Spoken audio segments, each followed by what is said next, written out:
From the New York Times, it's The Headlines. I'm Tracy Mumford. Today's Friday, August 21st. Here's what we're covering. With the war in Iran almost at the 6-month mark, President Trump is issuing new threats, this time aimed at Iran's economy. On social media this week, he promised what he called an economic D-Day and, quote, the most crushing economic operation ever taken against any country, though his administration has not specified what that will look like. What can we expect here?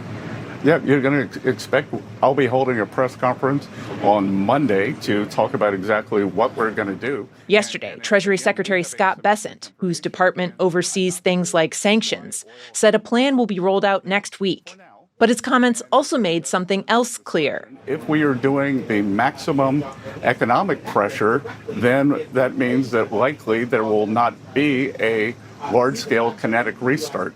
Essentially, by going all in on economic warfare, the U.S. is stepping back from its threats of military action. And experts say Iran is listening closely. One former Middle East negotiator who worked for presidents of both parties said Iran's leaders are likely reading Trump's pivot as a clear sign he does not want to go back to full-scale war.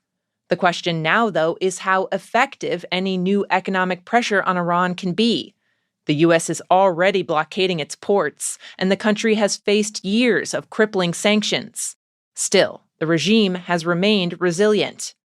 This week, Trump expanded his threats to target any country that does business with Iran, trying to isolate it further.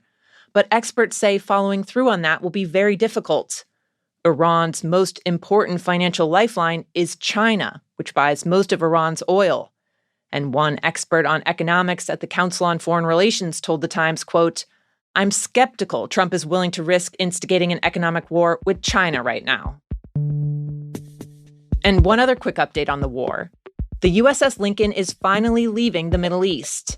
In recent weeks, there had been a growing number of reports about deteriorating conditions on the aircraft carrier and how the crew had been pushed to its limits as the ship stayed at sea for months longer than expected, supporting President Trump's military campaign in Iran. Earlier this month, hundreds of family members of the sailors flooded a town hall meeting with Navy officials demanding an update about conditions on board. Now, the Lincoln has started its 13,000-mile journey back to its home port of San Diego, which could take a month or longer. Last year, right after getting back into the White House, President Trump continued his flurry of executive moves. President Trump went on a firing spree. The president fired the inspectors general from a number of federal agencies. He dismissed around 20 inspectors general. They're essentially watchdogs who are supposed to provide independent oversight of federal agencies, looking for things like waste and fraud. Many of those positions are still unfilled, but Trump has now started to put in some of his own replacements. You know, traditionally, you would appoint accountants or law enforcement or previous internal investigators, people from non-political backgrounds. But what we're seeing is that Donald Trump is appointing people from overtly political backgrounds to these roles. Luke Broadwater covers the White House for The Times. He says Trump's picks for the roles have included a former Republican congressman, a lawyer who worked for Republicans on Capitol Hill, and most recently, one of the authors of Project 2025, the well-known conservative policy initiative. In their new roles, some of the IGs have started investigating or attacking the president's frequent targets, like California Governor Gavin Newsom and New York Attorney General Letitia James. Typically, what an inspector general does is they scrutinize their own agency. So if you're the inspector general for, let's say, Homeland Security, you're looking at how the Homeland Security Secretary is running the office.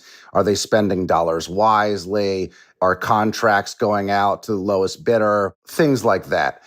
You're not typically going around the country looking for Donald Trump's enemies and attempting to investigate them.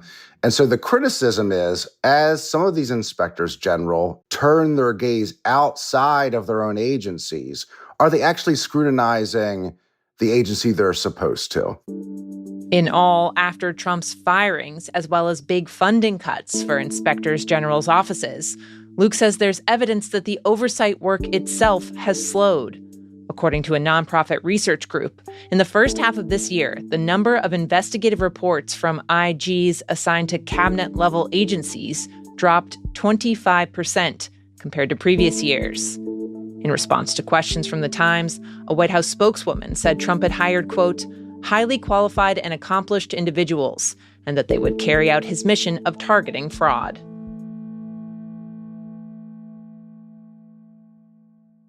In California about a decade ago, a group of gunmen attacked an electrical substation in the Bay Area, firing on it over 100 times and causing so much damage that it was shut down for nearly a month.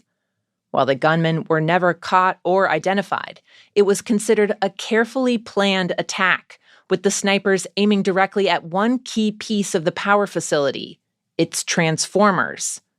Around that time, experts warned about what might happen if that kind of coordinated strike was more widespread.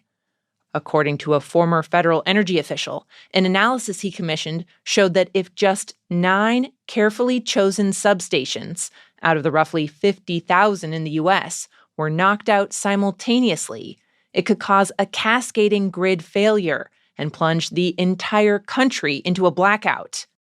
And the Times has learned that since then, the potential for that kind of devastating electrical outage could be higher than ever, in part because of a nationwide shortage of transformers. Transformers come in all shapes and sizes, but the really crucial ones are usually sitting behind barbed wire fences in substations. They're those huge, truck-sized boxes with knobby cones and thick wires coming out of them. And it turns out, transformers are actually incredibly hard to make. They're built to spec, assembled by hand, and there's only one facility in the entire country that manufactures the specialized ultra-thin steel that goes into them. Recently, the wait time for new transformers has jumped to more than 2 years, in part because of surging demand for new grid infrastructure due to the rise of data centers. One energy analyst told The Times that the shortage is, quote, hair on fire, biting my nails, losing sleep levels of bad. By one estimate, if this kind of nationwide blackout did play out, it could last for months and months and months until the infrastructure could be replaced. The federal government actually co-authored a report for what that could look like, and it sounds like something out of a disaster movie. It predicted there would be widespread shortages of fuel, water, and food, cell phones would be useless, credit cards wouldn't work, and that within several days, quote, widespread social unrest and confusion would ensue. Worst-case scenarios aside, some experts say there are things in the works that could bring down the risk of a devastating nationwide blackout. The same data center boom that's been helping to cause the shortage of transformers also means that huge amounts of money are flowing into potential fixes for the problem. For example, with all of that investment, transformer production is ramping up. In the last few years, one Virginia-based company that builds transformers has grown from 1,800 employees to 6,000. And researchers are also developing new types of transformers that are easier to repair if they ever get damaged.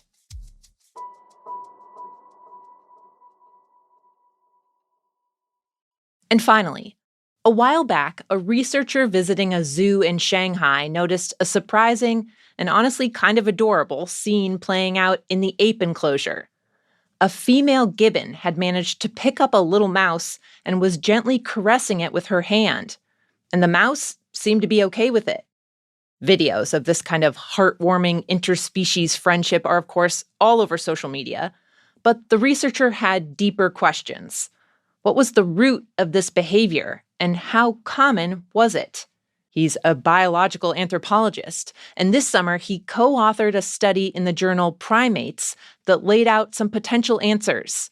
It said that every single one of the nearly 100 primate species the team analyzed displayed behavior kind of like keeping a pet.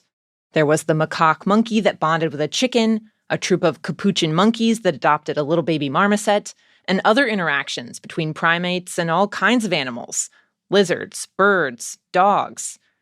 The new research suggests that the roots of humans craving animal companionship may stretch deep into our primate past. Still, experts say that the behavior of keeping a pet at all continues to be something of a mystery from an evolutionary perspective.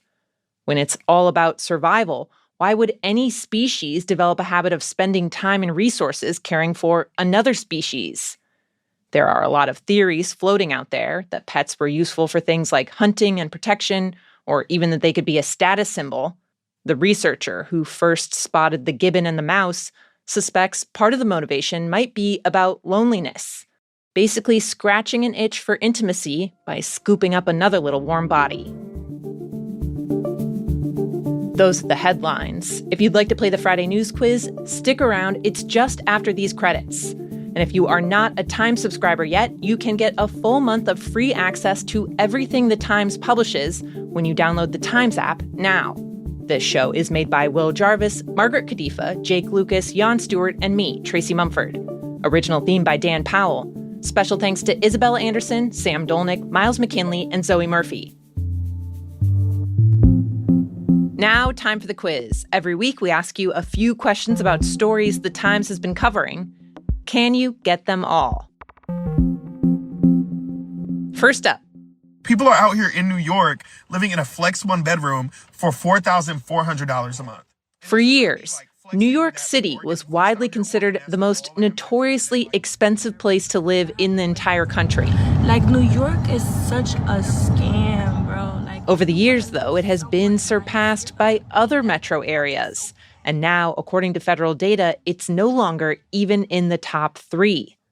According to a new report from the Department of Commerce, what 3 places in the U.S. have the highest living expenses, taking into account housing, utilities, etc.?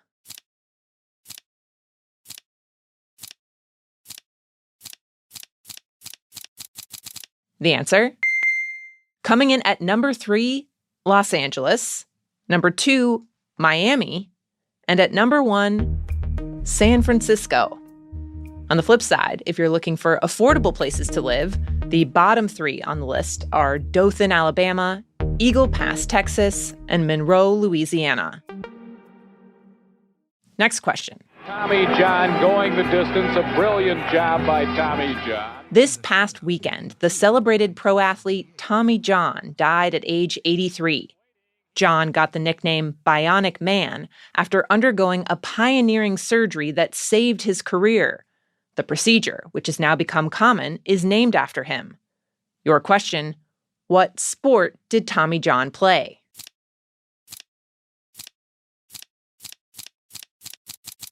The answer? Baseball. Whenever I tried to get the little extra pop on the ball that you need to get guys out, I just couldn't do it, and I couldn't throw a good curveball. Tommy John was a pitcher, and after years of wear and tear from hurling the ball, he tore a ligament on the inside of his elbow. Doctors grafted in a bit of tendon from his wrist, basically giving him a new elbow. And after that, he went on to win more than 160 major league games, only retiring at age 46.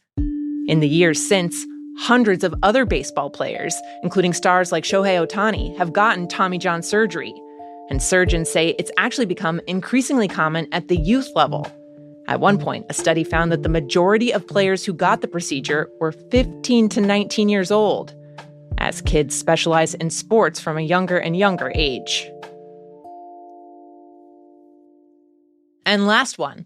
What on earth has happened? It's the biggest royal story for years, isn't it? This week, the British public and Anglophiles everywhere got a bit of a shock when it came out that Prince Harry plans to move back to the UK with his wife and children. The couple famously stepped down from their status as working royals and moved to the U.S. 6 years ago, after struggling with intense tabloid attention and clashes within the royal family. In some ways, that tension only increased once they left, especially when Harry published a tell-all memoir sharing family details and describing his brother William as his arch-nemesis. What was the name of Harry's book, which went on to sell almost 1.5 million copies on the very first day it was published? A hint for you, The title comes from the rhyming phrase, the heir and the heir being heir to the throne. The answer? His memoir is called Spare, as in William's the heir, Harry's the spare. A little bonus for you here. Can you name who these other famous memoirs were written by? I'll give you the title. Becoming. That's Michelle Obama. How about Friends, Lovers, and the Big Terrible Thing? Emphasis on friends. That one was from Matthew Perry. Next one, Bossy Pants. Bossy Pants is Tina Fey's memoir. And last one, who wrote Just Kids? That is by the singer-songwriter Patti Smith. Her memoir was so acclaimed, it won the National Book Award. Of course, not every big figure always gets creative with their title. Both Katharine Hepburn and Elton John titled their memoirs Me. That's it for this week's news quiz. You can always tell us how you did at theheadlines@nytimes.com. I'm Tracy Mumford. We'll see you on Monday.